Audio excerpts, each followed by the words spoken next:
నాగర్ కర్నూలు జిల్లా అచ్చంపేటలో యూరియా కోసం అన్నదాతలు రోడ్డెక్కారు. అంబేద్కర్ చౌరస్తా వద్ద రైతులు ధర్నా రాస్తారోకో నిర్వహించారు. దీంతో వాహనాలు ఎక్కడికక్కడ నిలిచిపోయాయి. కొన్ని రోజులుగా యూరియా కోసం ప్రతినిత్యం క్యూలో పడిగాపులు కాస్తున్నామని రైతులు ఆవేదన వ్యక్తం చేస్తున్నారు. ఇదే అంశానికి సంబంధించి పూర్తి అప్డేట్స్ మా ప్రతినిధి శేఖరాచారి అందజేస్తారు. శేఖరాచారి, రాష్ట్ర వ్యాప్తంగా కూడా యూరియా కోసం రైతులు అష్ట కష్టాలు పడుతున్న సిచ్యువేషన్ చూస్తున్నాం. కాంగ్రెస్ నాయకులు బీజేపీ నాయకుల మీద, బీజేపీ నాయకులు కాంగ్రెస్ నాయకుల మీద మాటలు తప్ప చేతులు లేని సిచ్యువేషన్ మనం చూస్తున్నాం. రైతుల సమస్య తీర్చే పరిస్థితి అయితే ఇక్కడ కనబడతలేదు. యూరియా సెంటర్ల వద్ద ఏ నేత కూడా కన్నెత్తి కూడా చూడని పరిస్థితి అయితే కనబడుతుంది. సో అచ్చంపేటలో పరిస్థితి ఏంటి, రైతులు ఏమంటున్నారు? కుమార్, నిజంగా కూడా రైతుల పరిస్థితి దయనీయంగా మారిందని చెప్పవచ్చు.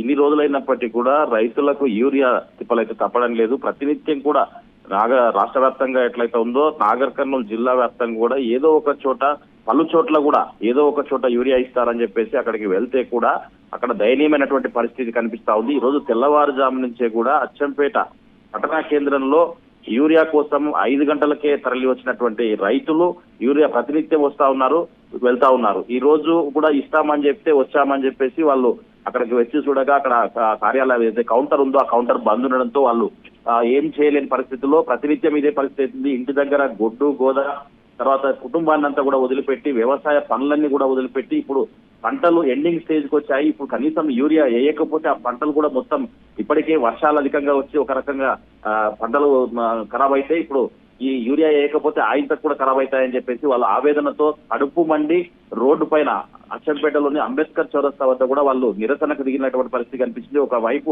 ధర్నాకు దిగడంతో రాస్తారోకో కూడా చేసినటువంటి పరిస్థితి కనిపించింది.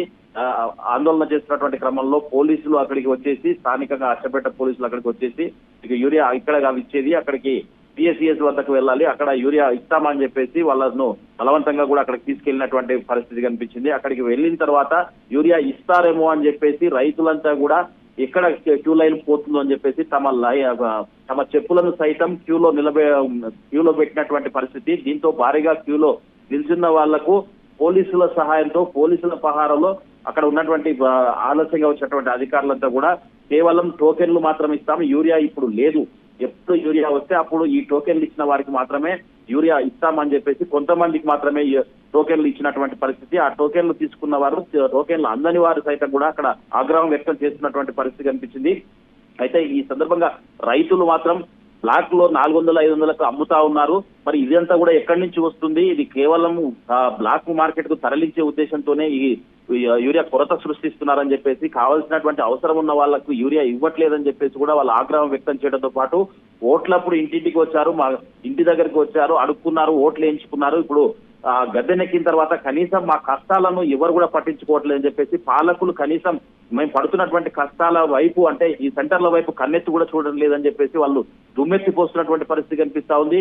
ఒకవైపు అనేక ఇబ్బందులు పడుతున్నప్పటికీ ఇంట్లో ఆరోగ్యాలు బాలేక వాళ్ళని వదిలిపెట్టి మేము యూరియా కోసమే ఇక్కడికి వస్తున్నప్పటికీ కూడా మమ్మల్ని ఎవరు పట్టించుకున్న పాపాన పోవట్లేదని చెప్పేసి కాంగ్రెస్ నాయకులు అయితే గత ఎన్నికల్లో అనేక హామీలు ఇచ్చారు, మీకు ఏ కష్టం వచ్చినా మేము ఉన్నామని చెప్పేశారు. మరి ఇప్పుడు కష్టాల్లో ఉన్నాం, ఎవరైనా కనీసం మా వద్దకు వస్తున్నారా, మా వైపు చూస్తున్నారా, మా కష్టాలు పట్టించుకుంటున్నారా అని చెప్పేసి కూడా వాళ్ళు అడుగుతున్నటువంటి పరిస్థితి కనిపిస్తా ఉంది. ఎక్కడ చూసినా గానీ ఇదే పరిస్థితి కనిపిస్తా ఉంది. కానీ పాలకులు మాత్రం అటు కష్టాల్లో ఉన్నటువంటి రైతుల వైపు కానీ కేంద్రాల వైపు కానీ యూరియా సెంటర్ల వద్దకు వైపు కానీ ఎవరు కూడా రావట్లేదు. అసలు కనీసం ఎందుకు ఈ సమస్యను పరిష్కరించాలనే ఆలోచన కూడా చేయకపోగా ఉల్టా మళ్ళీ రైతుల మీదనే రైతులు కావాలని చెప్పేసి ఎక్కువ స్టాక్ తీసుకుపోతా ఉన్నారు, ఇళ్లలో నిల్వ చేసుకుంటా ఉన్నారని చెప్పేసి ఆరోపణలు మంత్రుల సైతం నుంచి కూడా చేస్తున్నటువంటి పరిస్థితి కనిపిస్తా ఉంది.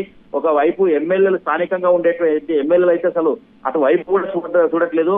ఏదో నామకే వస్తే ఒక రివ్యూ చేస్తారు, ఎంత స్టాక్ వచ్చింది మరి ఆ స్టాక్ దానిపైన రివ్యూ చేసేసి వదిలేస్తున్నారు తప్ప సమస్య ఎక్కడ ఉందో అక్కడ పట్టించుకొని సంబంధిత అధికారులను కావాల్సినటువంటి స్టాక్ పంపించాలనే సోయి కూడా లేకుండా పోయిందని చెప్పేసి కూడా పలువురు ఆరోపిస్తున్నటువంటి పరిస్థితి కనిపిస్తా ఉంది. మరొక విషయం ఏంటంటే, ఎవరైతే రైతులు కడుపు మండి వాళ్ళ ఆవేదన వ్యక్తం చేస్తారో, వాళ్ళ పైన ప్రభుత్వం పైన ఆగ్రహం వ్యక్తం చేస్తారో వాళ్ళను టార్గెట్ చేస్తున్నటువంటి పరిస్థితి కనిపిస్తా ఉంది. ఆ రైతులు ఎవరు, ఎందుకు మాట్లాడారు, తర్వాత అతని ఏ ఊరు, ఏం పేరు, అతని డాటా సేకరించి అతని సంబంధిత అధికారులతో ఫోన్ చేయించడం, లేదంటే పోలీసులతో కూడా ఫోన్ చేయించి వాళ్ళని బెదిరించే పనులు చేస్తా ఉన్నారు. ఇదంతా కూడా డైవర్షన్ చేస్తా ఉన్నారు. దాని మీద ఉన్నటువంటి కాన్సన్ట్రేషన్ మరి యూరియా ఇవ్వాలన్న సోయి ఎందుకు లేదని చెప్పేసి కూడా చాలా మంది అడుగుతున్నటువంటి పరిస్థితి కనిపిస్తా ఉంది. ప్రత్యక్షంగా అంటే చెప్పులు కూడా వాళ్ళు అంటే తప్పు చేశామని చెప్పేసి చెప్పు తీసుకొని కొట్టుకుంటా ఉన్నారు, ముఖ్యంపలు వేసుకుంటా ఉన్నారు. ఈ ప్రభుత్వాన్ని గెలిపించేదా పొరపాటు చేశామని చెప్పేసి ఆగ్రహం వ్యక్తం చేస్తా ఉన్నారు. ఇదంతా చేస్తున్నప్పటికీ కూడా పాలకులకు మాత్రం చీమ కుట్టినట్లయినా లేదని చెప్పేసి కూడా ఆగ్రహం వ్యక్తం చేస్తున్నటువంటి రైతులు ఒక్కసారిగా ఈ రోజైతే అచ్చంపేటలో రోడ్డు మీదకి వచ్చారు. తర్వాత అక్కడ క్యూ లైన్ లో నిలబెట్టి లాస్ట్ చివరకు పిఎస్సిఎస్ వద్ద ఇస్తారంటే అక్కడికి వెళ్తే లాస్ట్ కు అక్కడ కొన్ని టోకెన్లు తీసుకొని వెనుదిరగాల్సినటువంటి పరిస్థితి వచ్చింది. యూరియా మాకు మాత్రం యూరియా ఇవ్వట్లేదు, కానీ ఈ సంబంధిత అధికారులు ఏమో పట్టించుకోవట్లేదు. పోలీసులు మాత్రం కేవలం వాళ్ళు మమ్మల్ని సంజాయించి అక్కడి నుంచి ఇంటికి పంపించే పని మాత్రం చేస్తున్నారని చెప్పేసి ఇప్పటికైనా ప్రభుత్వం ఆలోచించి మా సమస్య తీర్చాలని చెప్పేసి కూడా ప్రభుత్వంపై వాళ్ళు రిక్వెస్ట్ చేయడంతో పాటు ఆగ్రహం కూడా వ్యక్తం చేస్తున్నటువంటి పరిస్థితి కనిపిస్తా ఉంది Kumar. Right, thank you Shekharachari.